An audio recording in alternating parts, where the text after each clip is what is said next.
नमस्कार. आज मी पुन्हा एकदा एक चांगली बातमी घेऊन आली आहे जी आपला अभिमान वाढवणारी आहे. ही बातमी आहे पुण्यातल्या वैष्णवी अडकरची. वय वर्ष फक्त 21 वर्ष. वैष्णवीच्या रूपानं भारतीय टेनिस विश्वाला एक नवा उदयोन्मुख तारा मिळालाय. 2009 नंतर W100 स्पर्धेच्या एकेरीच्या अंतिम फेरीमध्ये पोहोचणारी ती पहिली भारतीय महिला ठरली आहे.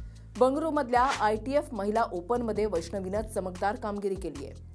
सानिया मिर्झानंतर आपली वैष्णवीच.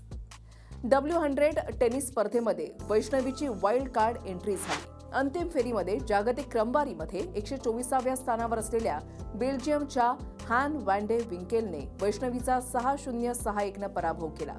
2009 मध्ये सानिया मिर्झाच्या दिमागदार कामगिरीनंतर टेनिस महिला एकेरी अंतिम फेरीमध्ये पोहोचणारी वैष्णवी ही पहिलीच भारतीय महिला ठरलेली आहे.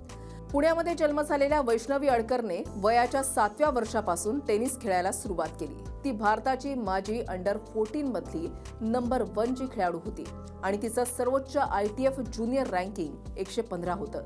2024 मध्ये अहमदाबादमध्ये झालेल्या ITF W15 स्पर्धेत तिने एकेरी आणि दुहेरी अशा दोन्ही गटात विजेतेपदं मिळवलेली होती आणि तिने 2019 मध्ये नॅशनल सिरीज टेनिस स्पर्धेत 16 वर्षाखालील मुलींच्या एकेरीचं विजेतेपद जिंकून आपल्या कौशल्याची चुणूक दाखवली होती.